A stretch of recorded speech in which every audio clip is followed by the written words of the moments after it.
아이덴티티 벌써 6번째 시간이자 또 8월의 마지막 주일을 함께 보내고 있습니다. 여러분 덥고 무더웠고 또 길었던 8월 여름 어떻게 보내셨는지, 또 하나님 앞에서의 자기의 정체성, 신앙인으로서의 정체성을 생각해보는 시간들이 여러분들에게 어떠한 시간이었는지 좀 궁금하긴 합니다. 마지막 시간을 함께 나누면서 여러분들이랑 무슨 이야기를 좀 할까 하다가 우리의 신앙 정체성, 신앙의 아이덴티티를 어떻게 이끌고 갈지, 그것의 원동력이 되어주시는, 또 그것을 이끌고 가시는 하나님에 대해서 좀 이야기를 해보려고 합니다. 제가 주중에 이렇게 칼럼 같은 걸 봤는데, 일본에 한 프로그램이 있대요. 한 10년 넘게 장수하고 있는 예능 프로그램인데, 일본 사람들이 되게 좋아라 하는 국민 예능이라고 합니다. 저도 실제 방송을 보진 않았는데 이렇게 소개하는 이렇게 캡처된 화면을 보면서 그 프로그램을 알게 됐습니다. 그 프로그램의 이제 구성은 이겁니다. 되게 간단해요. 나리타 공항에 가서 입국하고 있는 외국인들을 상대로 당신은 왜 일본에 왔는가? 라는 질문을 던집니다. 그럼 그 사람들이 이제 랜덤으로 자기가 왜 일본에 왔는지, 또 일본을 여행하면서 어떤 기대감이 있는지, 또 일본에 대한 이미지는 어떤지, 이런 인터뷰들을 막 한대요. 거기서 좀 감동 깊은 혹은 특별한 사연들이 소개가 되면은 양해를 구하고 그 사람과 함께 일본 전역을 이렇게 함께 돌아보는 그런 양식의 프로그램이라고 합니다. 우리나라에도 좀 비슷한 프로그램이 있죠. 근데 일본에서 먼저 이제 시작이 됐고, 우리나라가 또 비슷한 형태의 프로그램을 좀 같이 하고 있는 걸로 알고 있는데, 이 프로그램의 좀 한 가지 특징은 뭐냐면은, 일본을 가장 많이 찾는 그 관광객들의 분포가 사실은 한국, 중국, 대만이랍니다. 한국, 중국, 대만 사람들이 제일 많이 찾고, 그 다음에 이제 다른 나라 사람들이 많이 찾게 되는데, 이 프로그램에 등장하는 외국인들의 절대적인 비율은 미국, 캐나다, 프랑스, 그리고 유럽 순이랍니다. 그러니까 백색 혹은 흑색, 그러니까 황인종들은 인터뷰를 하지 않는다는 거예요. 같은 아시아권 사람들은 인터뷰하지 않고, 서양인들 혹은 아프리카 사람들, 혹은 딱 봐도 우리랑 너무 다른 사람들이다 라고 여겨지는 사람들에게만 인터뷰를 하고, 그들의 시선으로 바라보는 자국을 취재를 한다고 합니다. 이게 사실 우리나라에도 비슷한 폼의 그 프로그램에도 제기됐던 의문입니다. 왜 특별한 성별과 특별한 인종에만 국한된 시각을 이렇게 자꾸 보느냐라는 시선이 있어서 좀 다양한 시선을 담으려고 이렇게 등장하는 인물들을 바꿨다라고 하더라고요. 그제 그 칼럼이 이야기하는 바는 그겁니다. 사실 일본의 문화라는 게 그런 문화라는 거예요. 타인이 자기를 바라보는 시선을 자꾸 의식하고, 그것들을 궁금해하고, 다른 사람이 나를 어떻게 생각하는가를 계속 골똘히 생각하면서 그 사람의 기호에 맞는 나로 발전해 가려고 애를 쓰는 문화가 있다라고 합니다.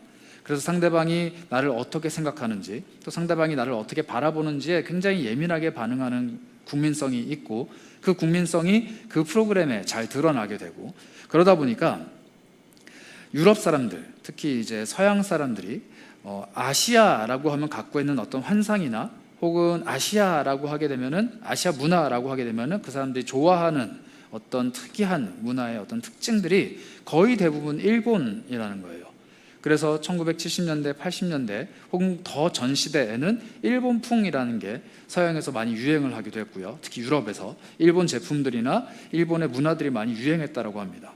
그런 것이 사실 예전에 일본 문화가 갖고 있던 강점인데, 이제 비교해서 한국을 도입을 했는데, 한국은 상대방이 나를 어떻게 바라봐 주는 것도 관심이 있지만, 사실 한국 사람들은 굉장히 독창적으로 자기 문화를 발전시키는 힘이 있다는 거예요. 그래서 일본의 문화와는 조금 다르게 요즘에 이제 K-팝이나 혹은 K-컬처나 K-뷰티나 앞자리에 K가 붙는 수많은 것들이 갖고 있는 어떤 독창적인 성격 때문에 세계인들이 그걸 굉장히 좋아하는 것은 아닌가. 그래서 한국인과 일본인, 이 두 가깝지만 굉장히 다른 국민성들이 어떻게 각각의 문화 안에서 발현되고 있는가라는 걸 이렇게 비교해 놓은 칼럼이었습니다. 제가 그걸 보면서 느꼈던 게 뭐냐면은, 신앙도 그거랑 조금 비슷한 것 같아요. 저도 어릴 때부터 이제 모태신앙으로 어머니에게서 신앙을 물려받아서 성장을 하다 보니까 신앙이라는 것이, 하나님이라는 존재가, 또 내가 믿는 것이 무엇인가에 대해서 정확하게 알기 전부터 이 교회의 문화, 그리고 교회가 나를 바라보는 시선, 그리고 내가 하나님에 대해서 제대로 알기 전부터 하나님이 나를 바라보셨을 때 예쁜 나의 모습을 더 먼저 알았던 것 같아요.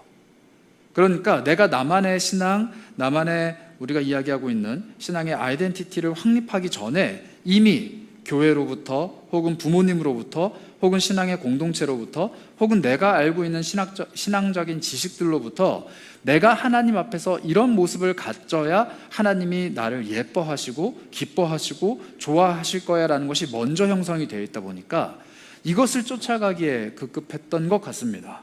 그래서 하나님이 나에게 주셨던, 저에게 주셨던 아주 독창적인 나만의 모습, 혹은 나만의 신앙의 색채, 혹은 내가 갖고 있는 어떤 신앙의 강점이나 달란트를 발견해내는 것보다 사실 교회가 이야기하고 있는 아름다운 초등학생의 모습, 아름다운 중고등학생의 모습, 아름다운 청년의 모습을 먼저 알았던 것 같아요. 그래서 그 모습을 쫓아서 살아가는데 많은 시간을 쏟았던 것 같은데, 어느 순간 하나님을 알게 되고 또 하나님이 나에게 무엇을 주셨는지, 하나님이 또 나에게 어떤 삶을 주셨는지, 하나님이 나에게 어떠한 달란트와 어떠한 캐릭터와 또 어떠한 성품과 어떠한 환경들을 베풀어 주셨는지에 대한 이해가 조금씩 깊어지다 보니까 그렇게 천편일률적으로 정형화되어 있는, 혹은 교회가, 혹은 신앙의 공동체가, 혹은 부모님이, 혹은 내 곁에 있는 사람들이 나에게 기대하는 어떤 모습보다는 정말로 하나님이 나에게 기대하시는 모습이 무엇인가인지를 조금 고민하는 시기가 저에게도 찾아왔던 것 같습니다. 그래서 이 아이덴티티 마지막 이야기를 하면서 여러분들과 이 얘기를 좀 나눠보고 싶어요. 신앙의 주도권입니다. 이 신앙 정체성을 이끌고 가는 주도권에 대한 이야기예요. 이 이야기를 하기 위해서 제가 오늘 여러분들에게 한 인물을 소개를 하는데, 야곱입니다. 야곱은 제가 지난주에도 잠깐 다뤘던 인물이긴 한데, 이 야곱은 굉장히 독특한 인물이에요. 하나님께서 부르신 믿음의 조상 아브라함이 있고 그 아브라함의 아들인 이삭이 있죠. 근데 이삭은 외아들이었거든요. 이 외아들이 두 명의 아들을 낳습니다. 쌍둥이인데 하나는 에서고 하나는 야곱이에요. 그런데 하나님께서 이 야곱을 선택하셔서 예수님의 계보를, 즉 믿음의 계보를 이어가십니다. 이 야곱은 사실 둘째 아들인데 어떻게 첫째 아들이 받는 이 영광스러운 자리를 물려받을 수 있었는가? 사실 에서가 조금 이상한 친구예요. 이상하다기보다는 좀 독특한 친구예요. 이 에서는 이 성경을 보면 야곱과 쌍둥이임에도 불구하고 굉장히 다릅니다. 아마 겉모습부터가 좀 많이 다르고 성격도 다른 걸 보니까 이란성 쌍둥이가 아닐까 싶어요. 이건 뭐 정확한 건 아닙니다만, 일란성 쌍둥이는 외형이 아주 똑같잖아요. 그런데 에서는 몸에 털이 엄청 많고 야곱은 굉장히 매끈매끈하다라고 성경이 표현합니다. 그리고 야곱은 굉장히 여리여리한 어떤 여성성이 좀 강조되어 있는 모습이라면, 에서는 밖에 나가서 사냥을 즐겨하는 아주 남성미가 넘치는 에겐남과 테토남의 전형적인 모습이에요. 그러니까 이게 일란성이기는 조금 어렵지 않을까 싶은 거죠. 이 테토남 에서가 야곱에게 자기의 장자권, 즉 장자로서의 권한을 팥죽 한 그릇에 팔아넘깁니다. 이건 여러분들이 잘 아시는 이야기죠. 그리고 아무렇지도 않게 그냥 살아요. 이것들을 아무렇지도 않게 그냥 여깁니다. 그리고 또 어떤 일을 하냐면, 이방 여자, 즉 이스라엘 사람들에게 금지되어 있는, 이스라엘 사람들이 잘 하지 않는 외국 여자들과 결혼을 맺는데 한 명도 아니고 여러 명과 결혼을 해요. 그러니까 일부 다처제를 선택을 하는 거죠. 그러다 보니까 이삭과 그의 아내 리브가, 즉 이 에서와 야곱의 어머니이죠. 이 두 부부에게 에서가 근심 걱정거리였습니다. 반대로 야곱은 어떤 사람이었냐면, 성장하는 동안 단 한 번도 사고를 치질 않았어요. 어떤 면에서는 모태신앙으로 교회 안에서 잘 자라온, 부모님이 원하시는 모습 그대로, 부모님이 하라고 하는 대로, 가르쳐준 대로, 배운 대로 살아가는 그런 사람이었습니다. 그 사고친 내역이 성경에 안 나와요. 그리고 심지어 엄마가 하라는 대로 다 합니다. 어느 정도냐면은 이제 아버지가 나이가 많을 때 이 자녀들을 낳았거든요. 60세 때 이 아이들을 낳았는데, 아버지가 이제 연세가 들어서 거의 이제 눈도 안 보이시고 돌아가실 때가 다 되다 보니까 아버지가 축복을 해주겠다 이렇게 합니다. 이 축복이라는 것은 유산의 상속의 의미도 있지만 하나님께서 아버지에게 주신 복을 아들에게 물려주는 어떤 이런 전통적인 의미가 있는데, 큰아들 에서를 부릅니다. 그리고 내가 너에게 복을 주겠다 이렇게 말을 하죠. 왜냐하면 성경에 나오기로 이 이삭은 큰아들 에서를 굉장히 사랑했고 엄마인 리브가는 둘째 아들인 야곱을 굉장히 사랑했어요. 그러다 보니까 이 쌍둥이임에도 불구하고 각각 부모님의 사랑을 따로따로 차지하고 있다 보니까 알게 모르게 갈등이 굉장히 많았던 거죠. 그래서 아버지가 큰아들을 축복하겠다라고 하고 밖에 나가서 동물을 사냥해 와라, 그리고 그 동물로 맛있는 음식을 만들어 와라, 내가 그 음식을 맛있게 먹고 너를 축복하겠다, 이렇게 얘기를 합니다. 그걸 들은 엄마 리브가가 야곱을 부르죠. 그리고 가서 사기를 치라고 얘기를 합니다. 너네 아버지 눈 안 보이니까 양의 가죽을 이렇게 팔에다가 끼우고 내가 만들어둔 음식을 가지고 들어가서 형인 척을 해라, 그리고 축복을 몰래 가로채라, 이렇게 얘기를 해요. 근데 야곱이 들어가서 그걸 그대로 합니다. 나이가 꽤 있는 친구인데 들어가서 아버지한테 사기를 쳐요. 아무렇지도 않게. 그리고 형이 받아야 되는 축복을 자기가 가로채죠. 그리고 나서 또 아무렇지도 않게 자리로 돌아갑니다. 그리고 형이 돌아와서 그 사실을 알고 격분을 하죠. 격분을 해요. 얼마나 화를 내냐면은 이 형 에서가 야곱을 죽이겠다라고 마음을 먹습니다. 그러니까 동생을 죽이겠다라고 마음을 먹을 정도로 격분을 해요. 이 둘 사이의 갈등이 아마 굉장히 컸던 것 같아요. 그런데 어머니 리브가가 그걸 또 듣습니다. 아주 염탐을 하는데 천재적이에요.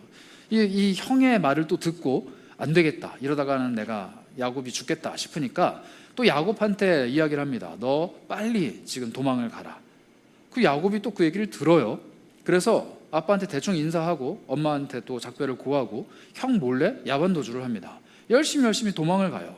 그리고 엄마가 가르쳐준 방향, 우리 오빠가 살고 있는, 이 리브가의 오빠가 살고 있는 곳으로 가서 거기서 지내라 라는 이야기를 듣고 그냥 정처 없이 갑니다. 그냥 가요. 이게 그 사람의 인생입니다. 이 야곱의 인생이 여기에 이 지경까지 이를 때까지, 즉 형을 속이고 또 형 대신 장자의 축복을 가로채고 또 형의 죽음의 위협을 피해서 자신이 외삼촌의 집으로 팔려갈 때까지, 거기 갈 때까지 성경은 흥미롭게도 단 한 번도 하나님이 야곱을 찾아오신 모습을 기록하고 있지 않습니다. 즉 야곱은 굉장히 오랜 시간 동안 엄마 품 안에서 또 부모님의 품 안에서 가족 공동체 품 안에서 살아오는 동안에 단 한 번도 하나님을 1대1로 만나본 적이 없는 거예요. 계속 엄마가 해주는 이야기, 아버지가 해주는 이야기, 혹은 우리 조상이 대대로 겪어온 이야기들 안에서 하나님을 배워왔을 뿐인 거지 한 번도 자기 인생을 주도적으로, 자기 신앙을 주도적으로 살아본 적이 없는 사람입니다. 근데 그런 사람이 이제 엄마와 아빠를 떠나서, 가족 공동체를 떠나서 아무것도 같지 않은 채로 혼자 터벅터벅 외삼촌의 집을 향해서 가고 있어요. 그러다가 그냥 길거리에서 잠을 잡니다. 잠을 자는데 길거리에는 큰 돌 하나를 베개 삼아서 거기에 머리를 기대고 그냥 유숙, 성경은 유숙이라고 표현하는데 뭐 좋은 말로 유숙이지 사실 노숙입니다. 노숙을 하는 거죠. 길에서 자는데 그때 태어나서 처음으로 하나님이라는 존재가 야곱을 찾아옵니다. 그때 그 하나님이 어떻게 찾아오시냐면은 창세기 28장 12절부터 15절에 이렇게 이야기를 하는데요. 야곱이 꿈을 꿉니다. 꿈에 본즉 사닥다리가 땅 위에 서 있는데 그 꼭대기가 하늘에 닿았고, 또 본즉 하나님의 사자들이 그 위에서 오르락 내리락 하고, 또 본즉 여호와께서 그 위에 서서 이르시되 나는 여호와니 너의 조부 아브라함의 하나님이요 이삭의 하나님이라. 내가 누워있는 땅을 내가 너와 내 자손에게 주리니 내 자손이 땅의 티끌같이 되어 내가 서쪽과 동쪽과 북쪽과 남쪽으로 퍼져나갈지며 땅의 모든 족속이 너와 내 자손으로 말미암아 복을 받으리라.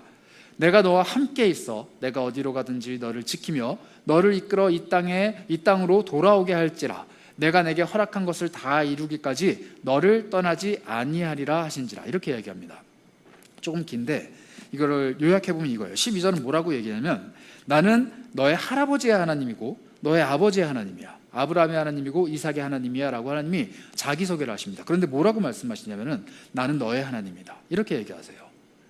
지금까지 엄마 품 안에서 엄마가 하라는 대로 아빠 눈치 보면서 그냥 집안에서 잠자코 잘 살아왔던 야곱, 자기가 신앙으로 어떤 모습을 살아가게 될지, 또 신앙인으로서 하나님을 어떻게 사랑하고 섬기게 될지 그냥 주변에서 주워들은 대로, 혹은 교회에서 배운 대로, 혹은 내가 그냥 알고 있는 대로 살아왔던 그 한 사람 야곱에게 하나님이 찾아오십니다. 그리고 말씀하시죠.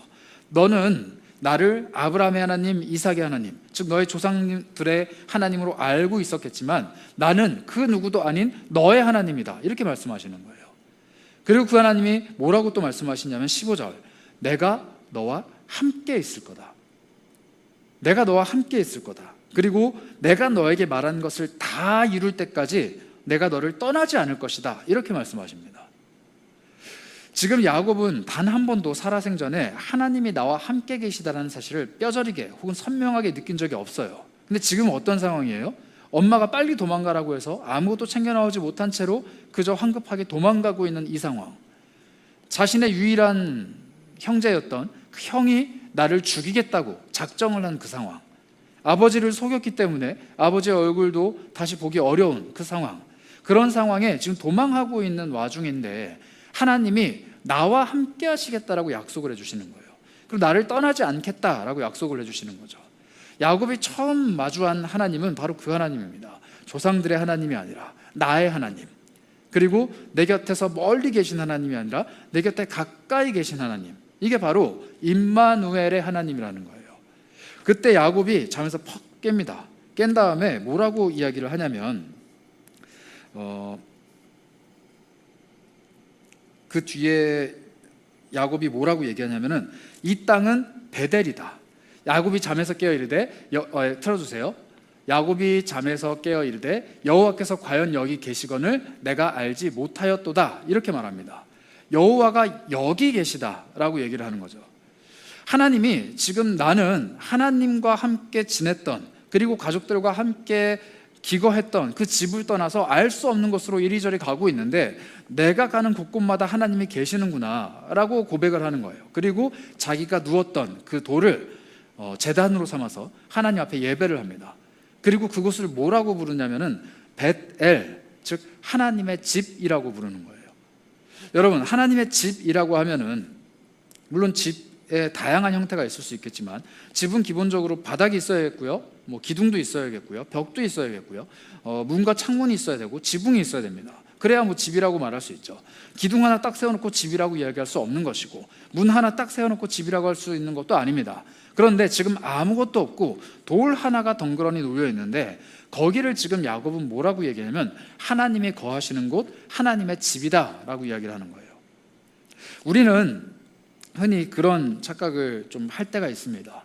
하나님이 계신 곳에 나아가야 내가 하나님을 만날 수 있다라는 착각. 하나님을 예배하는 곳에 가까이 가서 내가 하나님을 경험할 수 있게 되고, 하나님을 찾는 사람들을 가까이 하면서 내가 그 공동체 안에서 하나님을 찾게 되고, 내가 하나님을 가까이 하는 어떤 활동들이나 행위들을 통해서 하나님을 발견해야 된다는 착각을 하게 돼요. 그런데 하나님은 굉장히 다양한 곳에서, 심지어는 하나님을 찾지도 않는 그곳에서 나를 찾아오시는 경우가 훨씬 더 많습니다. 야곱은 그 베델이라고 불리는 그 장소에 가서 그 돌을 베개 삼아서 잠들 그 순간까지 하나님께 기도하지도 않았어요. 하나님을 기대하지도 않았습니다. 그런데 하나님이 꿈으로 찾아오시고 그를 만나주시고 약속하는 것이죠. 이게 바로 임마누엘 하시는 하나님이십니다. 그런데 이 임마누엘은 또 어디에 등장을 하느냐면 예수 그리스도가 우리에게 가까이 오셨을 때 등장을 합니다. 마태복음 1장 23절인데요. 예수님이 다시 오신다라는 예언을 천사가 전해주면서 이렇게 이야기합니다. 보라, 처녀가 잉태하여 아들을 낳을 것이요 그의 이름은 임마누엘이라 하리라 하셨으니 이를 번역한즉 하나님이 우리와 함께 계시다 함이라. 예수님이 이 땅에 처음 오실 때, 예수님이 이 땅에 오셨을 때 그분이 오셨던 이유를 성경은 이렇게 소개합니다. 임마누엘, 하나님이 우리와 함께 계시기 위해서 예수님이 오셨다라는 거예요. 성전 안에 계신 하나님이 아니라, 저 멀리 하늘 보좌에 계신 하나님이 아니라, 그 하나님이신 그분이 이 땅에 오셔서 우리 곁에 같이 계시기 위해서 이 땅에 몸을 입고 예수 그리스도라는 이름을 통해서 오셨다라는 겁니다. 이게 바로 베델, 즉 하나님이 우리와 함께 계시는 하나님의 집이라는 거예요. 예수님은 수많은 사람들과 함께 계셨습니다. 예수님을 만나기 위해서는 예루살렘에 있는 성전에 들어간 것도 아니고 각 마을에 있는 회당에 들어간 것도 아니고 예수님이 살고 계신 어떠한 집에 찾아가야만 그분을 만날 수 있는 것이 아니었습니다. 예수님은 들판에서 혹은 길에서 혹은 시장에서 혹은 어떤 사람의 집에서 그 사람이 곤란을 겪고 있고 그 사람이 어려움을 겪고 있고 그 사람이 예수 그리스도를 만나고자 하는 곳곳을 찾아가셔서 만나주신 분이에요. 예수님은 사람들이 살아가는 삶에 가까이 다가오실 뿐만 아니라 그들과 함께 살아가셨습니다. 그리고 그 예수님은 오늘날 우리와도 함께 동일하게 거하십니다. 그 예수님의 약속이 어디에 나와 있냐면 예수님이 떠나가실 때, 예수님이 부활하신 후에 승천하실 때 이렇게 약속을 하시거든요. 마태복음 28장 20절입니다. 내가 너희에게 분부한 모든 것을 가르쳐 지키게 하라. 볼지어다 내가 세상 끝날까지 너희와 항상 함께 있으리라 하시니라. 이게 예수님의 말씀에 모순이 있어요. 예수님이 이 말씀을 하시고 제자들이 보는 앞에서 하늘로 올라가시거든요. 하늘로 가시면서 뭐라고 말씀하셨냐면은 세상이 끝날까지 내가 너와 함께 있겠다, 내가 너희들과 함께 있겠다, 이렇게 말씀하십니다. 몸은 비록 떠나지만 마음만큼은 너희와 가까이 있을 거야. 내가 지금 너희들하고 빠이빠이를 하지만 내 마음은 영원히 너희 곁에 있을 거야, 나를 기억해, 이런 의미가 아니고 예수님이 뭐라고 말씀하신 거냐면 예수님의 몸은 지금 하늘 보좌 우편으로 다시 승천하시지만 그분의 영이신 성령님께서 각 사람의 심령에 찾아오셔서 영원토록 함께 하시겠다라는 약속을 하신 거예요. 그러니까 하나님께서 우리의 삶에 찾아오신 것, 즉 임마누엘 하시는 것은 옛날 옛적 야곱에게만 약속하셨던 그 약속이 아니라 오늘날 예수 그리스도의 제자로 살아가고 있는 우리에게도 하신 약속입니다. 그래서 우리가 어디에 있든지 무엇을 하든지 어느 장소에 발을 딛고 있든지 어떤 사람들과 함께 시간을 보내든지 우리가 무슨 행동을 하든지 간에 예수 그리스도는 늘 우리와 함께 하십니다. 나의 곁에서 또 내 마음속에서 내 모든 상황을 함께 지켜보시고 내가 하고 있는 모든 말들과 행동과 생각들을 함께 공유하고 계시고 내가 하고 있는 수많은 일들로부터 얻는 수많은 경험들과 감정들과 생각들까지도 예수님은 함께 공감하고 계신다는 거예요. 이게 바로 예수님이 우리와 함께 하시는 임마누엘입니다. 그러니 우리는 이 야곱의 모습 속에서 또 예수 그리스도의 약속 속에서 무엇을 알 수 있느냐? 우리의 삶의 지경을 베델로 만들어 가야 된다는 거예요. 베델, 즉 하나님이 함께 하시는 하나님의 집으로 만드는 겁니다. 이 하나님의 집을 만드는 과정은 내가 어디에 가든지 간에 하나님을 예배하는 장소, 하나님께 기도하는 장소, 하나님께 구별되어 있는 어떤 특별한 공간을 만들라는 의미가 아닙니다. 야곱은 그저 돌 하나를 놓고 잠을 청하는 아무것도 아닌 정말로 길에서 노숙을 하는 그런 인생인데도 불구하고 자기의 삶이 하나님께서 거하시는 베델이라고 고백했어요.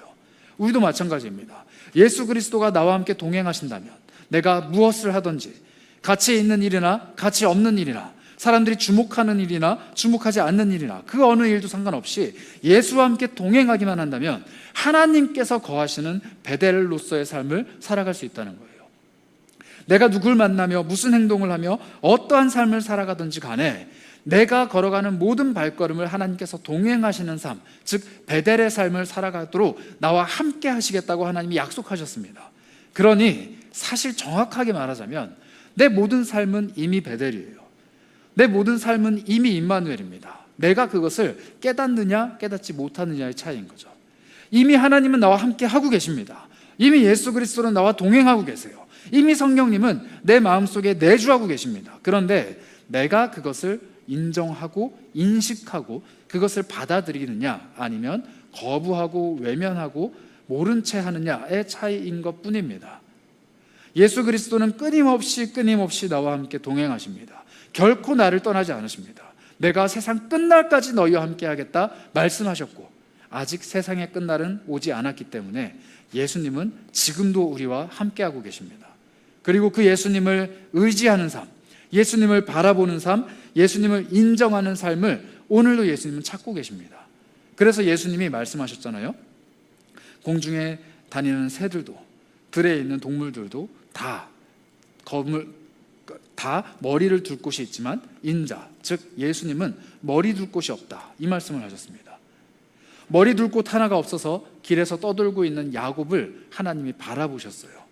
그리고 머리 둘 곳 하나 없어서 이리저리 정처 없이 마음 둘 곳 한 구석 없고 의지할 곳 한 구석 없어서 방황하고 있는 우리를 바라보시기 위해서 예수님이 이 땅에 오셨습니다.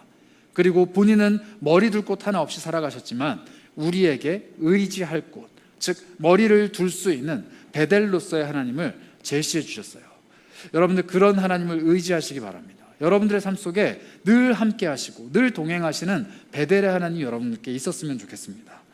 그리고 이 베델의 하나님이 야곱의 하나님이었고 이 야곱이 그 하나님을 의지해서 결국 외삼촌을 찾아갑니다.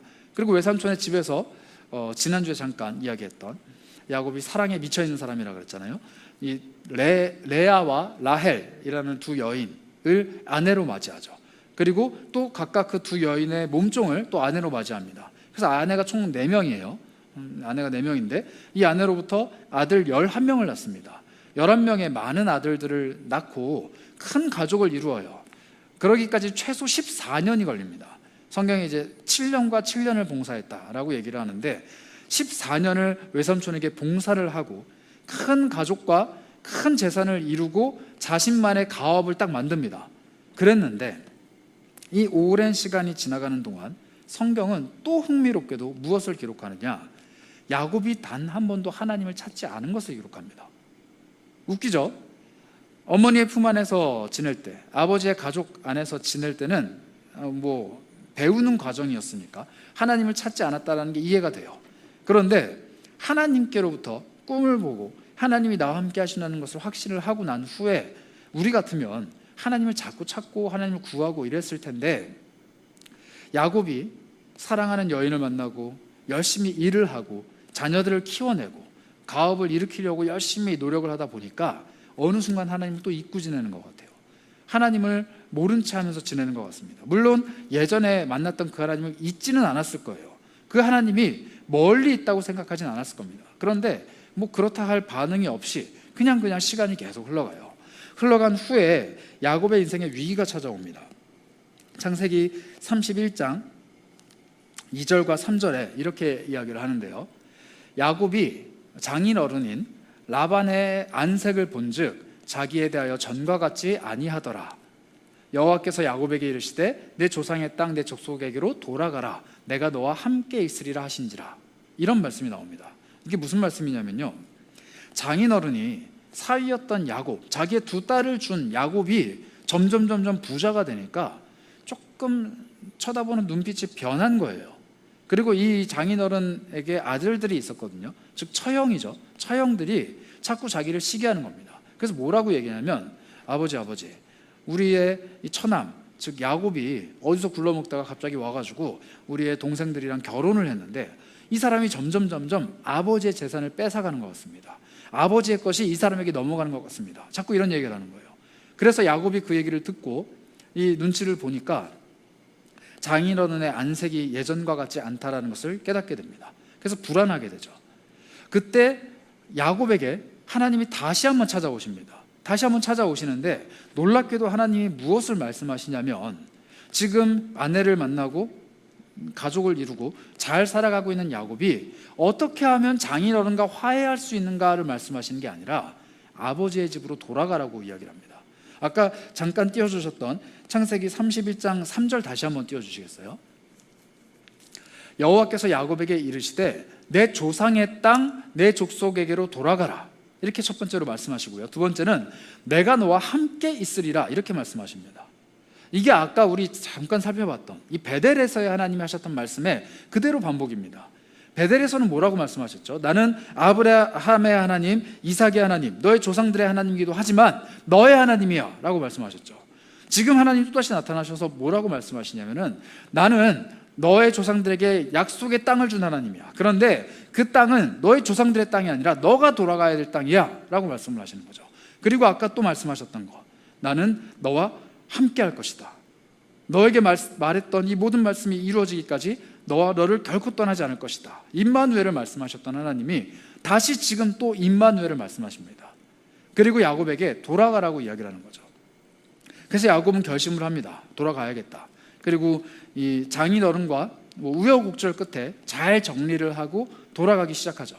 그런데 마음속에 한 가지 불안감이 있었어요. 왜냐하면 자기를 죽이겠다고 결심했던 형이 기다리고 있잖아요. 그래서 사람을 보냅니다.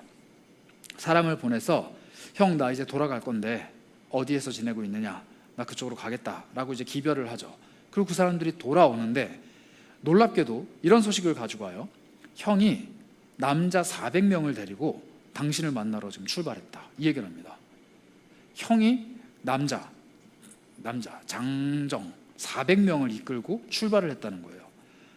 야곱이 굉장한 불안감에 휩싸입니다. 왜냐하면 동생 만나러 오는데 400명의 남자가 왜 필요할까요? 그렇죠? 이 400명의 남자들을 데리고 뭘 할까요? 동생 오랜만에 왔으니까 고생했다고 뭐 400명이 돌아가면서 안마해 줄 것도 아니고, 동생한테 너 잘했다, 고생했다 라고 하면서 이 400명 내가 너 줄게 하면서 줄 것도 아니고, 딱 봐도 나를 해코지 하는 것 같다, 나를 죽이러 오는구나 하는 마음이 든 거죠. 그래서 야곱이 어떤 일을 하기 시작하냐면은 살아남을 궁리를 하기 시작합니다. 하나님이 가라고 했으니까 어쩔 수 없이 가긴 가는데 살아남을 궁리를 해요. 뭘 하냐면 자기의 아내와 자식들을 딱 두 패로 가릅니다. 그리고 에서 형이 이쪽을 공격하면은 이쪽을 데리고 도망가려고. 참 나쁜 남자죠. 자기의 4명의 아내와 이 11명의 아들을 둘로 딱 가른 다음에 이야기하는 거예요. 야, 만약에 형이 여기를 보고 여기 공격하면은 너네는 다 죽어, 그냥 나는 나머지만 데리고 도망갈게. 그렇게 해서 2개로 가르는 거예요. 그리고 이제 보냅니다.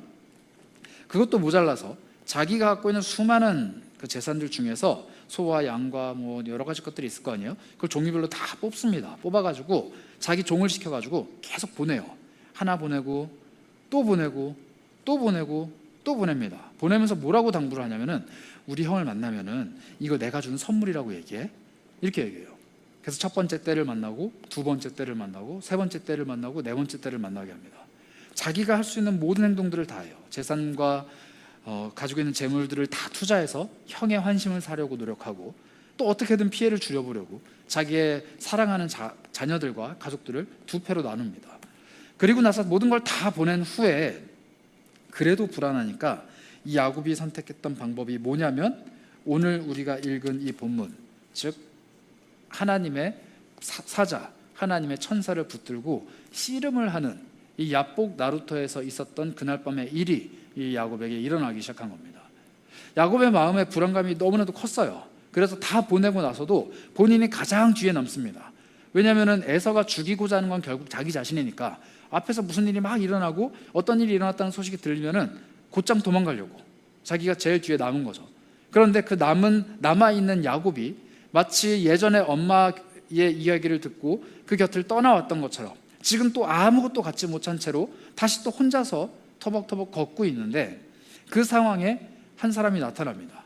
그리고 그 사람이 어떠한 이유에서인지 모르겠는데 밤새도록 야곱이랑 씨름을 했다라고 해요. 밤새도록 씨름을 했답니다. 뭐 어떤 씨름을 했는지 모르겠어요. 그런데 이 씨름의 내용이 뭐냐면 야곱이 얘기합니다. 당신 나에게 복을 빌어라. 내가 지금 이러이러한 상황, 내가 지금 곤란한 상황에 처했는데 당신이 믿는 하나님께 나를 축복해달라고 기도를 해라. 그렇지 않으면 당신 못 보내준다. 그런데 이 사람은 됐다, 나는 지나가겠다, 계속 그걸로 옥신각신하는 거예요. 그러다가 그 상대방이 야곱의 이 허벅지, 고관절을 탁 때립니다. 그래서 야곱이 쩔뚝쩔뚝거리죠. 그러면서 이 사람이 야곱에게 얘기를 하는 거예요. 너는 하나님과 씨름했고 사람과도 씨름했고 이겼다. 그래서 너를 이제부터 야곱이 아니라 이스라엘로 부르겠다. 이런 이상한 의미심장한 이야기를 하고 가려고 하는 거예요. 그래서 야곱이 거기서 깨닫습니다. 이거는 그냥 일이 아니라, 그냥 사람이 아니라 하나님의 사람이구나. 그래서 이름을 물어보죠. 당신 누굽니까? 당신의 이름이 뭡니까? 라고 물어봅니다. 그런데 그 사람이 이름을 가르쳐주지 않고 그냥 떠납니다. 그 일을 겪고 난 다음에 야곱이 뭐라고 얘기했냐면은 오늘 우리가 읽은 본문 30절에 이렇게 이야기합니다. 그러므로 야곱이 그곳의 이름을 브니엘이라 하였으니 그가 이르기를 내가 하나님과 대면하여 보았으나 내 생명이 보존되었다 함이라. 이렇게 얘기합니다. 아까는 베델이라고 이름 붙였죠. 지금은 브니엘이라고 이름 붙입니다. 이 브니엘이라는 이름의 뜻은 하나님의 얼굴이라는 뜻이에요. 예전에 베델에서 꿈에서 하나님을 봤던 야곱이 이제는 진짜로 하나님을 바라보게 됩니다. 자기는 그렇게 알고 있었어요. 하나님을 보면 죽는다. 자기 조상들도 하나님을 직접 보면 죽는다. 그래서 아무도 하나님을 본 적이 없다라고 알고 있었는데 하나님을 보았을 뿐만 아니라 하나님을 붙잡고 씨름을 하고 하나님을 놓아주지 않고 하나님께 막 간구했던 자기의 그 모습을 보고도 하나님이 나를 죽이시지 않았구나 하는 마음을 얻게 된 겁니다. 그래서 브니엘이라고 이름을 붙인 것이죠. 그리고 그곳에서 야곱은 밤이 지나고 난 후에 아침을 맞이하게 됩니다. 이 브니엘에 대한 다양한 해석들이 있어요. 이게 야곱의 기도다, 야곱이 밤새도록 기도를 해가지고 다리를 쩔뚝거린 거다, 이런 얘기도 있는데 저는 있는 그대로 해석하고 싶습니다. 정말로 야곱은 지나가던 사람을 붙잡고 제발 나를 위해서 기도해달라고, 나를 축복해달라고 간구할 만큼 간절했고, 그리고 그 사람과 옥신각신하면서 밤을 지새울 정도로 야곱은 정말로 불안감에 떨었던 것 같아요. 그리고 그 야곱에게 하나님은 직접 나타나셔서 그분의 얼굴을 보여주셨습니다. 그리고 그 얼굴을 보여주신 하나님을 고백하면서 브니엘이라고 말한 거죠. 이 브니엘이 성경에 또 어디에 등장하냐면요, 욥기 33장 26절에 나옵니다. 욥기 33장 26절은 이렇게 이야기하는데요, 그는 하나님께 기도함으로 하나님이 은혜를 베푸사 그로 말미암아 기뻐 외치며 하나님의 얼굴을 보게 하시고 사람에게 그의 공의를 회복시키시느니라. 이 성경에 하나님의 얼굴을 본다라는 구절들이 종종 나오는데, 하나님의 얼굴을 구하고 하나님의 얼굴을 보기를 원하는 사람들이 하는 대표적인 특징 중에 하나가 뭐냐면 기도입니다. 이게 욥기에도 등장을 하고 시편에도 등장을 하고 성경의 수많은 부분에서 등장을 해요. 하나님을 보기를 원하는 사람들이 하는 행동, 가장 큰 행동은 뭐냐면 기도라는 거예요. 이 기도. 그래서 이 야곱이 밤새도록 이 야뽕나루에서 하나님의 사람을 붙잡고 씨름했던 것도 기도로 비유되기도 합니다. 하나님을 보기를 원하는 사람들이 하는 행동이 기도이고, 성경은 또 기도하는 사람에게 하나님의 얼굴을 약속합니다. 우리는 오늘날 하나님의 얼굴을 볼 수가 없죠. 여러분들 하나님의 얼굴을 어떻게 보겠습니까? 우리가 인터넷에 돌아다니는 그런 짤들 있잖아요. 까만색으로 이렇게 얼룩져 있으면 30초 바라보고 눈을 감으면 눈앞에 예수님이 보이는 그런 걸 본다고 해서 우리가 하나님의 얼굴을 보거나 예수님을 보게 됩니까? 혹은 우리가 꿈에 막 하나님 보기를 원해요 하고 잠자면은 꿈에 하나님이 짠 나타나서 이게 내 얼굴이다 이러면서 보여주시나요? 그렇지 않다라는 거예요. 하나님은 오늘날에도 여전히 볼 수 없는 분입니다. 하나님의 얼굴은 우리가 추정할 수도 추측할 수도 상상할 수도 없어요. 예수님 또한 마찬가지죠. 그런데 이 하나님의 얼굴을 본다라는 것은 우리가 하나님께 간절히 기도를 하게 되고, 그 기도를 통해서 하나님께서 내가 너와 함께한다, 내가 너의 인생에 동행한다 라는 그 임마누엘을 확신시켜 주시고, 하나님이 살아계시고 내 삶에 일하신다라는 것을 경험케 해주시는 그 모습을 하나님의 얼굴을 본다라고 성경은 이야기합니다. 그래서 시편을 보시면 다윗을 비롯한 수많은 시인들이 내가 하나님의 얼굴을 구하니 하나님이 어디 계십니까? 라고 고백을 하는데, 또 기도를 하는데, 그 기도의 끝자락엔 뭐라고 나오냐면 하나님이 내 삶을 돌봐주신다, 하나님이 나를 인도하신다, 나를 형통케 하신다, 이런 이야기를 해요. 하나님의 얼굴을 본다는 것은 어떤 초자연적인 현상이나 종교적인 신비나 혹은 내가 원하는 어떤 영적인 카타르시스를 느끼는 것이 아니라 내 삶에 임재하시는 하나님, 내 삶을 끌고 가시는 하나님, 내 삶에 동행하시는 하나님, 그리고 나와 함께 하시는 그 하나님에 대한 확신을 얻는 것을 하나님의 얼굴을 본다라고 얘기를 합니다. 그렇다면 오늘날 우리의 삶이 하나님께서 임재하시는 베델의 삶인 것은 우리가 이미 알고 있어요. 늘 하나님 우리와 함께 하시겠다고 했으니까, 내가 알든 모르든 내가 인정하든 않든 내 삶은 베델이에요. 그런데 이 베델의 삶을 살아가다가 하나님의 얼굴을 발견하게 되는 이 브니엘의 삶을 경험하려면 우리에게 필요한 것은 기도라는 겁니다. 기도. 그래서 예수님은 수없이 우리에게 말씀하셨어요. 기도하는 자만이 하나님의 능력을 경험하게 될 것이고, 기도하는 자만이 하나님의 얼굴을 보게 될 것이고, 기도하는 자만이 하나님과 함께하게 될 것이다 라고 수없이 우리에게 가르치셨죠. 신구약 성경의 수많은 내용들도 다 기도하는 자만이 하나님을 보게 된다라고 이야기합니다. 우리가 하나님의 얼굴을 구하는 수많은 방법들 중에서 가장 강력한 방법은 기도입니다. 그리고 그 기도가 우리가 눈을 들어 하나님을 볼 수 있는 힘이고, 또 우리 곁에 계신 하나님을 경험하고 체험하게 되는 힘이에요. 그 기도만이 우리의 삶을 베델의 삶으로, 또 브니엘의 삶으로 만들어가는 힘이라는 겁니다. 결국 이 야곱은 자신의 삶의 주도권을 하나님께 드리게 됩니다. 이제 내가 어떻게 되든지 간에, 설사 이 앞에 놓인 형이 내 가족들을 다 죽인다라고 할지라도 하나님의 약속이 나에게 있기 때문에 나는 그래도 아버지 집으로 간다 라고 선언하고 가게 되죠. 그리고 그렇게 걸어가게 될 때 결국 그에게는 죽음이 아니라 형과의 감격적인 화해가, 그리고 아버지와의 만남이 다시 이루어지게 됩니다. 오랜 시간 집을 떠나와서 자신의 삶을 살아갔던 그 야곱, 그리고 베델에서 또 브니엘에서 하나님을 각각 경험했던 야곱, 그 야곱이 자신의 삶에 함께하고 계시는 하나님을 경험하게 되고 또 자기 삶에 찾아오신 하나님을 바라보게 되는 수많은 과정들, 그 과정들 속에는 여러 가지 사건들과 또 여러 가지 이슈들이 있었지만 결국 하나님이 원하시는 것은 무엇이었냐? 야곱과 동행하시는 하나님을 그 야곱 스스로가 깨닫기를 원하셨다는 겁니다. 오늘날 우리도 마찬가지입니다. 예수님이 이 땅에 오신 이유가 우리와 함께 하심이라 라고 이야기했습니다. 우리와 함께 하시기 위해서 이 땅에 오셨다라고 해요. 그리고 그 함께 하시는 것을 우리가 깨닫기를 원한다라고 끊임없이 말씀하십니다. 우리의 삶이 베델이고 또 우리의 삶이 브니엘인데 그것을 알지도 못하고 날마다 여기저기 허랑방탕하게 방황하고 있는 사람이 있고, 하나님이 나와 함께 하신다는 것을 확신하며 하루하루를 살아가는 사람이 있습니다. 여러분, 그리스도인으로서의 정체성, 우리 신앙의 아이덴티티는 하나님이 우리와 함께 하신다는 사실을, 나와 예수가 늘 동행한다는 사실을, 그리고 내 안에 성령 하나님이 살아계신다는 사실을 늘 고백하고 선언하고 경험하는 삶입니다. 그저 머릿속으로 추상적으로 살아계신 하나님은 계실 거야, 나는 그 하나님이 돌봐주시는 사람일 거야, 나는 결국엔 천국에 갈 거야, 나는 언젠간 잘 될 거야 라는 이런 추상적인 삶을 살아가는 것이 아니라 오늘 나와 함께 하시는 하나님을 매일매일 경험하는 것이 바로 그리스도인, 즉 제자된 하나님의 사람, 하나님의 백성의 정체성이라는 거예요. 그게 바로 예수 그리스도의 제자들이 살아가는 힘입니다. 그 힘의 중심에는 기도라는 것이 있습니다. 그리고 그 기도에 대해서 이사야 65장 24절은 이렇게 이야기합니다. 그들이 부르기 전에 내가 응답하겠고 그들이 말을 마치기 전에 내가 들을 것이다. 우리의 기도에 대한 하나님의 응답이 이렇게 약속되어 있습니다. 그들이 부르기도 전에 내가 응답할 것이다. 그들이 말을 마치기도 전에 내가 그 이야기를 들을 것이다. 우리가 기도를 해야겠다라고 마음먹은 그 순간 하나님은 그래 어디 한번 기도해봐라 내가 들어볼게가 아니라 그래 나는 이미 응답을 가지고 있어 라고 말씀하십니다. 우리가 열심히 기도하고 있는 그 순간 이미 하나님은 일하고 계신다라는 거예요. 그러면 왜 기도의 응답이 또 기도의 결과가 우리 곁에 빨리 나타나지 않는 걸까요? 하나님의 때라는 게 있기 때문입니다.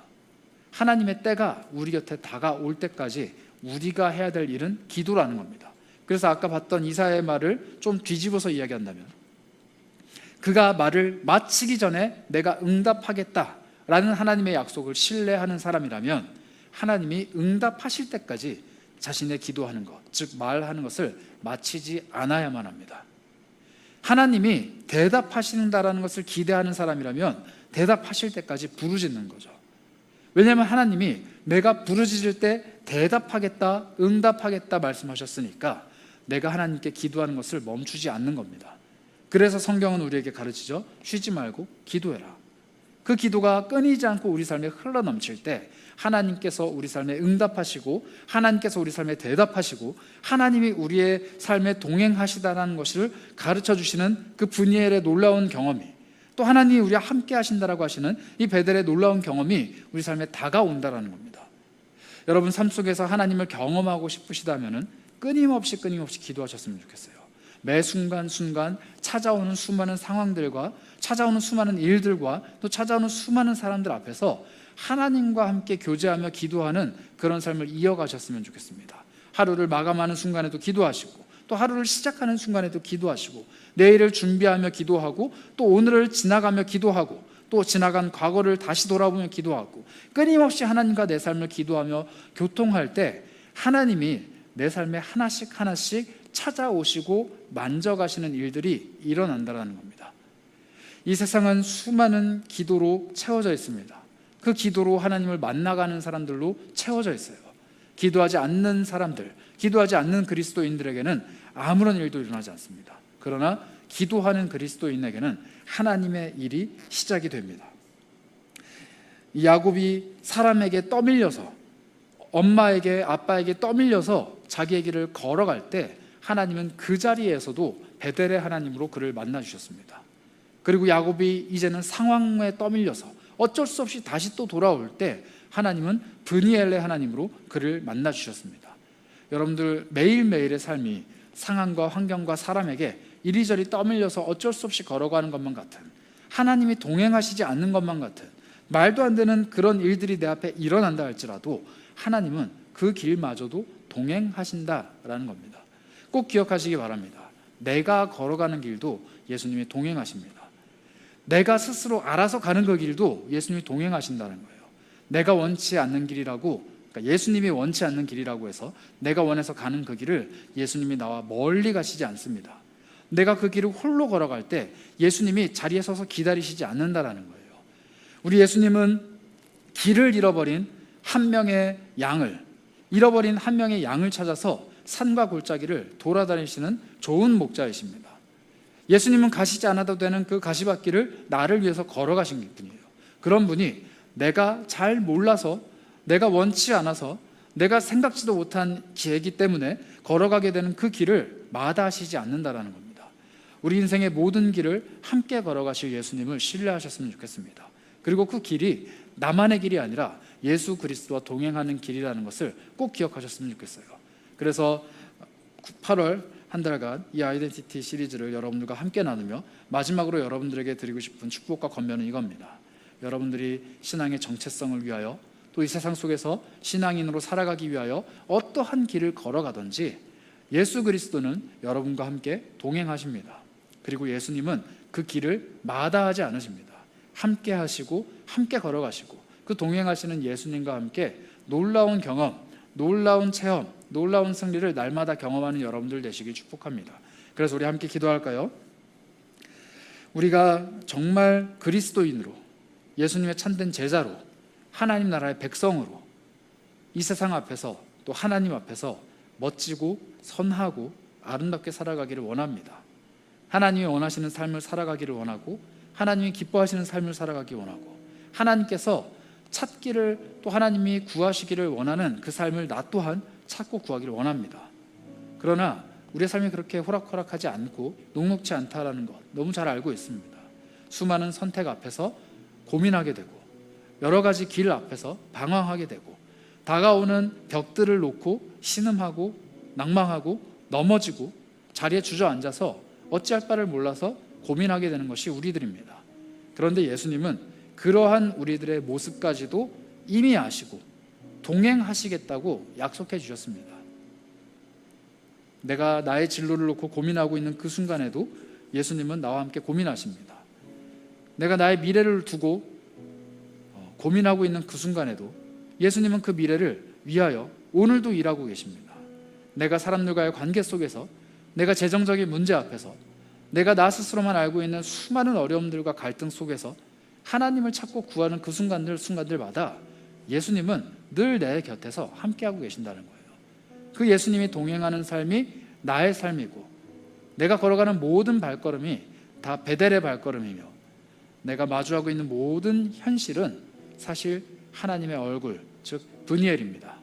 그러니 내 삶과 함께 하시는 예수 그리스도, 나를 바라보고 계시는 그 하나님의 얼굴을 구하며 날마다 기도하며 걸어가는 여러분들 되셨으면 합니다.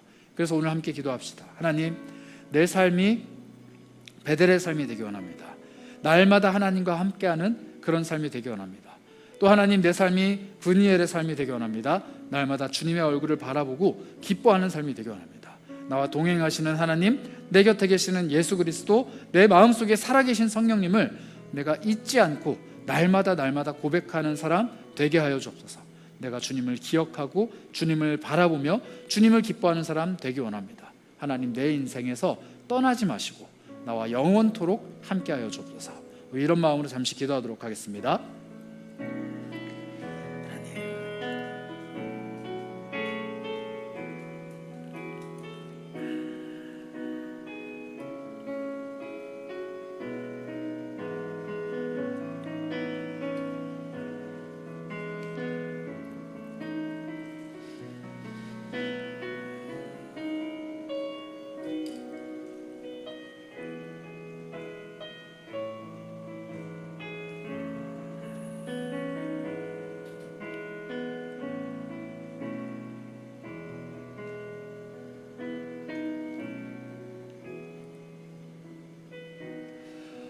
하나님, 함께 기도하는 우리 가족들을 축복합니다. 평생 걸어가는 동안 하나님이 우리와 동행하신다라는 사실을 잊지 않고 걸어가는 하나님의 사람들 되게 하여 주옵소서. 우리가 하나님을 외면하고 우리가 하나님을 기억하지 못하고 우리가 하나님 아닌 다른 것들을 바라보며 그것에 몰두하며 살아가는 그 순간에도 예수 그리스도는 나를 잊지 않으시고 나와 동행하시고 나와 함께 하시는 임마누엘의 하나님이라는 것을 기억하길 소망합니다. 그런 예수 그리스도와 동행하는 복 있는 삶 되기 원합니다. 그리고 그 예수님을 날마다 경험하고 체험하는 능력 있는 삶 되기 원합니다. 하나님 함께 하여 주셔서 하나님의 얼굴을 우리에게 보여주시는 브니엘의 하루하루가 되게 하여 주시고 하나님이 나의 삶에 함께 거하시는 베델의 하루하루를 누리게 하여 주옵소서. 야곱이 살아갔던 그 인생을, 또 성경 속에 수많은 인물들이 살아갔던 그 인생을 우리가 살아갈 수 있도록 해주시고, 또 하나님과 동행하며 예수 그리스도의 참된 제자로 이 땅을 살아가는 하나님의 사람들 되게 하여 주옵소서. 늘 하나님과 동행하며 하나님의 자녀 예수 그리스도의 제자로서의 정체성을 잊지 않고 살아가는 하나님의 사람들 되기 원합니다. 우리 삶에 임자하여 주시고 우리 삶에 영원토록 동행하여 주옵소서. 감사드리오며 우리 주 예수 그리스도의 이름으로 기도합니다. 아멘. 함께 찬양할까요?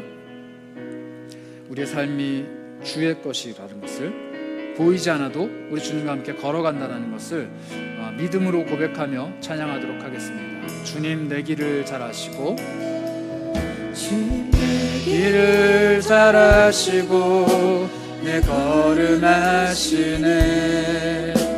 어둠에서 빛을 내시는 그분을 믿네. 무엇으로 주를 섬길지 어디로 가야 할지 헤매이는 나를 아시고 길을 여시. 다시 한번 고백합시다. 주님 내 길을 아시고, 주님 내 길을 잘 아시고 내 걸음 아시네. 어둠에서 빛을 내시는 그분을 믿네. 무엇으로 주를 섬길지, 무엇으로 주를 섬길지 어디로 가야 할지 헤매이는 나를 아시고 길을 여시네. 고백합시다. 내 삶은 주의 것, 삶은 주의 것, 내 삶은 주의 것. 전한 신뢰를 주께 드리네. 보이지 않아도 믿음으로 걷네.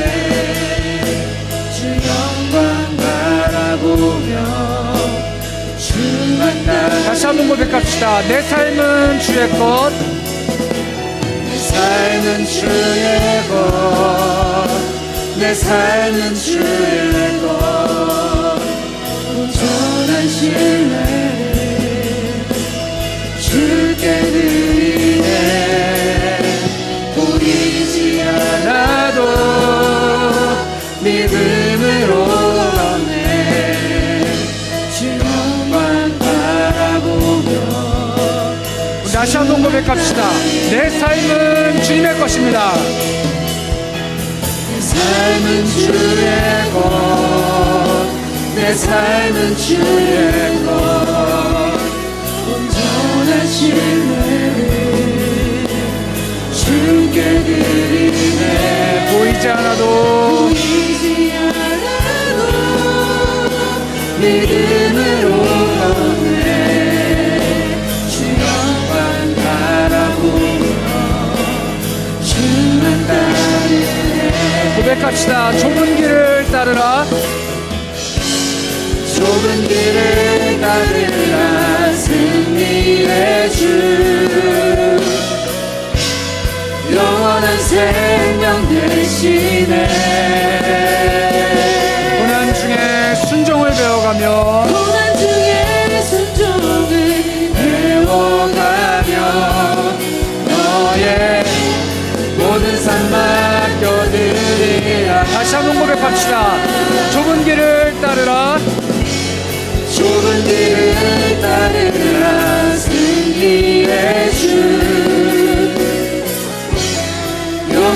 생명 되시네. 고난 중에 순종을 배워가며 너의 모든 삶 맡겨드리라. 내 삶은 주의 것, 내 삶은 주의 것, 내 삶은 주의 것, 온전한 신뢰를 온전한 신뢰를 주께 드리네. 보이지 않아도 믿음으로 걷네. 주 영광 바라보며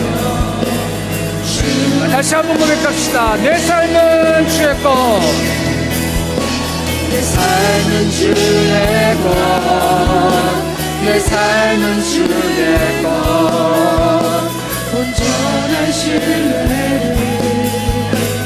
주께 드리네. 보이지 않아도 믿음으로 걷네. 주 영광 바라보며 주만 따르네.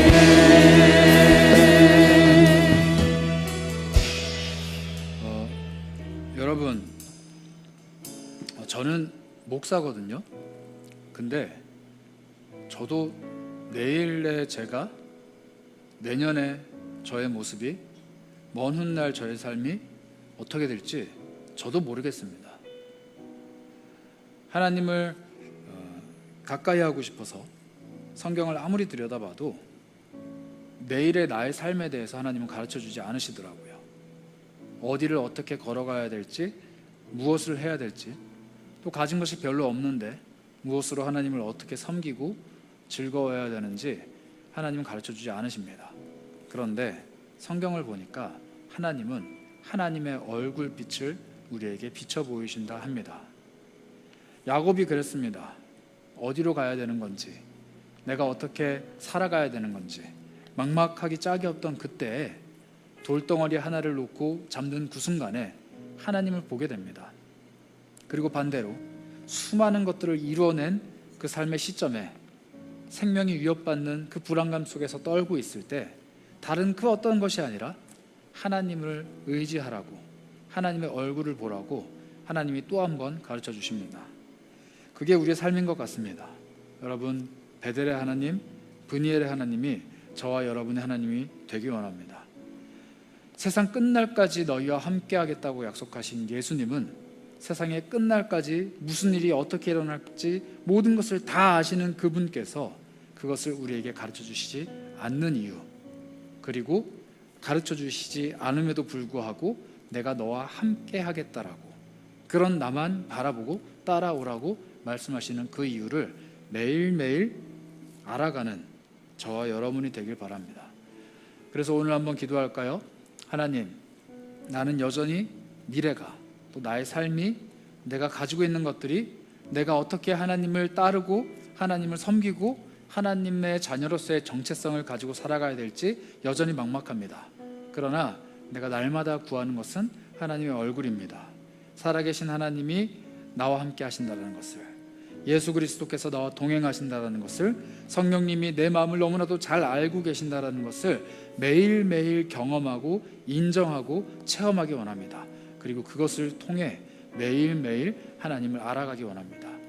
나는 내 인생이 어떻게, 어떤 방향을 향해 어떤 삶을 살아가게 될지 알기를 원하지 않습니다. 나는 내 인생에 동행하시는 하나님을 알기 원합니다. 나는 앞으로 내 삶에 어떤 일이 일어날지 알기를 원하지 않습니다. 나는 그 일들을 행하시는 하나님을 알기를 원합니다. 나는 내 인생에 어떠한 부귀영화가, 또 어떠한 고난과 시련이 다가올지를 미리 알기를 원하지 않습니다. 나는 그 모든 것들을 예비하고 계신 하나님을 알기 원합니다. 나는 오로지 하나님만을 알길 원합니다. 우리 그런 마음으로 하나님 앞에 기도하며 하나님의 얼굴을 구하도록 하겠습니다. 기도하겠습니다. 하나님, 우리 인생에 찾아오시는 하나님 아버지를 찾고 구하기 원합니다. 오늘의 삶이, 또 내일의 삶이, 나의 앞으로의 미래와 나의 모든 길들이 어떻게 이루어질지, 어디를 향해 갈지 무엇을 하게 될지 아무것도 알지 못하지만 베델의 하나님, 분이엘의 하나님, 나를 찾으시고 나와 함께 하시고 나에게 얼굴빛을 비춰주시는 그 하나님을 내가 발견해 가기 원합니다. 하나님의 자녀로서의 정체성이 바로 그것이 되기 원합니다. 세상 가운데 이리저리 흩날리는 사람의 삶을 살지라도, 아무것도 갖고 있지 않은 나의 오늘의 날이라고 할지라도, 수많은 것들을 이룬 것 같고 수많은 것들을 움켜쥔 것 같지만 여전히 아무것도 없는 것 같아서 공허한 나의 마음이라고 할지라도, 오로지 하나님을 구하고 하나님을 바라보고 하나님을 발견해내기 원합니다. 나와 동행하여 주옵소서. 나와 함께하여 주옵소서. 나에게 세밀하게 말씀하여 주옵소서. 기도할 때마다 응답하여 주옵소서. 나의 기도에 응답하여 주옵소서. 그런 하나님을 발견해가기 원합니다. 성령님 우리 마음 가운데 찾아와 주셔서 정말로 기도하는 모든 이들에게 하나님의 확신을 주시고 하나님을 향한 확신을 베풀어 주시고 하나님을 향한 체험의 확신을 베풀어 주옵소서. 경험의 확신을 베풀어 주옵소서. 우리 마음 가운데 하나님 아버지를 향한 끝없는 굳건한 신뢰를 베풀어 주옵소서. 믿음이 약해질 때 더욱더 하나님을 굳건히 신뢰하게 하여 주시고 그 믿음을 우리에게 회복하여 주시고 산을 옮길 만한 믿음이 아니라 하나님 겨자씨와 같은 작은 믿음 하나를 가지고 주님에게 손을 내밀 수 있는 하나님의 사람 되게 하여 주옵소서. 그 믿음이 우리 안에 살아 숨쉬게 하여 주옵소서.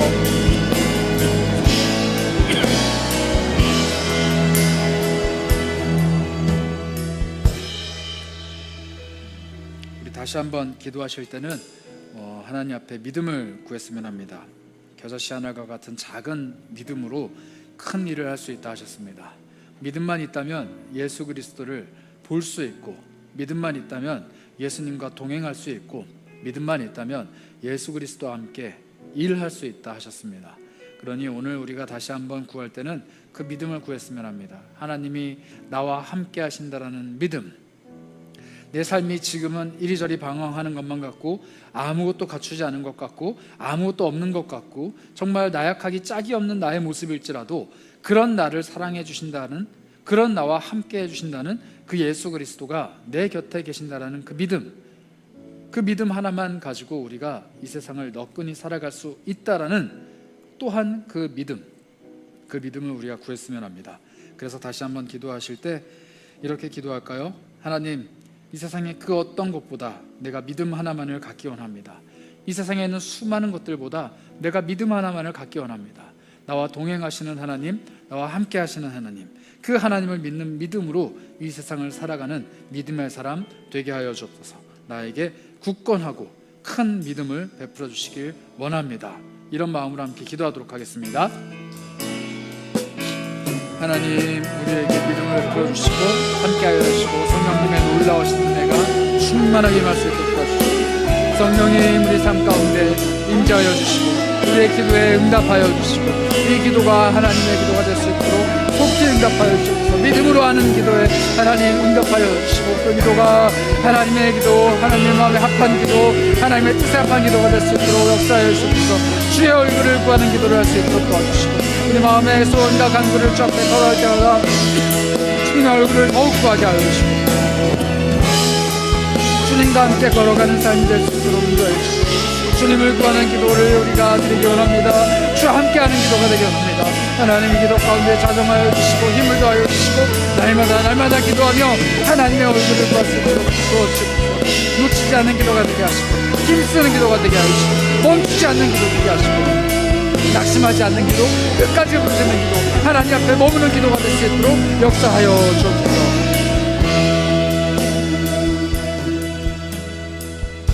마지막으로 기도하실 때 여러분들의 마음을 다잡으며 또 결심하며 기도하셨으면 합니다. 하나님, 그렇습니다. 하나님의 얼굴을 바라보는 유일한 방법이 기도라 하셨으니 내가 앞으로 기도하는 사람이 되겠습니다. 하나님의 뜻을 구하고 또 함께 하시는 하나님을 경험하고 체험하는 방법이 오직 기도라 하셨으니 내가 기도를 쉬지 않겠습니다. 기도 외에는 이 모든 것들이 나갈 수 없다 말씀하신 예수 그리스도의 그 말씀을 기억하고 오직 기도와 간구로 감사로 너의 구하는 것을 하나님께 아뢰라 하셨으니 열심히 기도하는 사람 되겠습니다. 하나님, 기도를 멈추지 않게 하시고 기도로 하나님의 얼굴을 구하게 하시고 기도할 때 우리 하나님 응답해 주시고 하나님께서 내 기도에 귀를 기울여 주옵소서. 내 기도에 하나님의 응답이 나타나는 놀라운 일들을 경험하고 싶습니다. 기도하는 사람 되게 하시고 기도를 쉬지 않게 하시고 기도에 힘을 쏟게 하시고 기도를 신뢰하게 하여 주옵소서. 이런 마음으로 마지막으로 함께 기도하도록 하겠습니다. 기도하겠습니다. 하나님, 찾고 구하며 기도합니다. 기도하는 것을 놓치지 않도록 도와주시고 하나님께 간구하며 하나님 앞에 무릎 꿇으며 하나님 앞에 구하는 것이 내 삶의 정체성이 될 수 있도록 인도하여 주옵소서. 하나님 찾고 하나님을 바라보고 하나님을 구합니다. 기도하는 것이 나의 힘이요 능력이요 하나님의 얼굴을 구하는 것임을 잊지 않게 도와주시고 오로지 기도와 간구로 주 하나님 앞에 나아가는 사람 되게 도와주시옵소서. 하나님의 얼굴을 바라보는 사람 되기 원합니다. 하나님의 얼굴을 구하는 사람 되기 원합니다. 기도로 하나님을 바라보기 원합니다. 기도하며 간구할 때 하나님께서 응답하시고 하나님께서 말씀하시고 하나님께서 그 기도에 반응하겠다 약속하셨으니 그 약속에 의지하여 기도할 수 있도록 도와주시고 놀라우신 하나님의 능력이 오로지 기도를 통하여 내 삶에 나타날 수 있도록 인자하여 주시옵소서. 기도가 나의 힘이 되게 도와주시기 원합니다. 기도가 나의 능력이 되게 도와주시기 원합니다. 기도하는 삶을 살아갈 때 하나님의 얼굴을 구하게 하여 주시고 주의 얼굴 바라보는 기도, 놀라운 기도의 능력을 경험하게 인도하여 주시옵소서. 하나님 채워주시옵소서.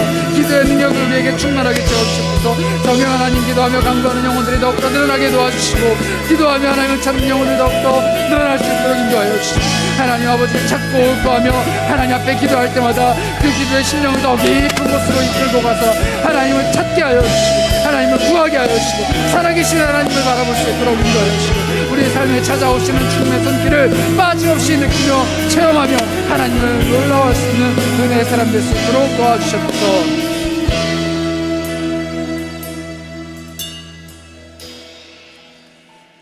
하나님, 야곱 못지않게 우리는 어디로 가야 될지도 잘 모르고 가지고 있는 것이 많지 않아 하나님을 섬기는 일에 서투릅니다. 하나님을 잘 알지 못할 뿐더러 하나님에 대한 경험도 미천합니다. 살아계신 하나님이 정말 내 삶 속에 어떤 역사를 펼치셨는지, 나와 어떻게 동행하셨는지, 나를 어떻게 생각하고 계시고 나를 향해서 어떤 계획을 갖고 계시는지도 잘 알지 못합니다. 그러나 하나님, 내가 하나님을 모르는 그 순간에도 하나님은 나를 알고 계셨고, 내가 하나님을 찾지 않는 그 순간에도 하나님은 나를 지켜보고 계셨음을 또한 고백합니다. 베델의 하나님이 나의 하나님이 되게 하여 주시고 브니엘의 하나님이 나의 하나님이 되게 하여 주옵소서. 이제는 다른 누가 가르쳐주고 다른 누구를 통해서 배우는 그런 하나님이 아니라 내 삶을 통해 하나님을 알아가기 원합니다. 내 삶 속에서 하나님이 거하시는 것을 경험하게 하시고 내 삶 속에서 하나님의 얼굴을 바라보게 하여 주옵소서. 기도하기를 원합니다. 내 삶을 두고 기도하고 하나님의 얼굴을 구하며 기도하고 또 하나님께서 나와 동행하신다는 것을 발견하기 위해 기도하고 예수 그리스도의 뜻을 구하며 기도하는 기도의 사람이 되기 원합니다. 우리가 기도할 때마다 우리 기도에 응답하시는 하나님을 경험케 하여 주시옵소서. 기도할 때마다 순식간에 빠짐없이 응답하시는 그 하나님을 경험하게 하여 주시옵소서. 우리의 기도에 귀를 기울여 주시고 응답하기를 기뻐하시는 하나님을 즐거워하기를 소망합니다. 하나님 붙잡아 주시고 우리의 기도에 힘을 더하여 주옵소서. 하나님, 이 길고 길었던 7월과 8월 이 더위를 지나가며 우리가 수련회로 또 워십 트립으로 또 수많은 예배와 또 수많은 나눔으로 하나님의 자녀로서의 정체성을 함께 생각했습니다. 하나님, 우리가 말씀 안에서 보고 듣고 누린 모든 것들을 하나님 안에서 잘 배우고 습득하게 하셔서 하나님의 자녀다운 삶을 살아가도록 인도하여 주시고 무엇보다도 우리와 함께 하시는 하나님을 즐거워하며 하나님께 기도하며 하나님과 동행하는 사람 되게 하여 주옵소서.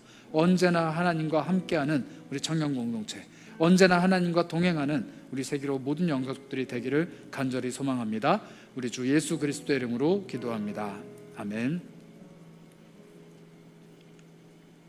이제는 내 삶을 거하실 처소로 삼으시고 내 삶의 모든 순간순간들마다 주의 집 삼아주시는 베델의 하나님 되신 우리 하나님의 크신 사랑하심과 또 하나님의 얼굴을 구하는 모든 이들에게 그 얼굴빛을 비춰주시기를 기뻐하시는 예수 그리스도의 한이 없으신 은혜와 우리 안에 거하시며 우리와 동행하시며 우리를 하나님의 얼굴을 바라보는 브니엘의 존재로 이끌고 가시는 성령님의 교통하심이 이제는 하나님과 동행하며 하나님과 함께 걸어갈 것을 다짐하며 또 기도로 주와 교제하기를 기뻐하기로 결단하는 고개 숙인 모든 영혼들 머리 위에 지금부터 영원까지 함께 있을지어다. 아멘.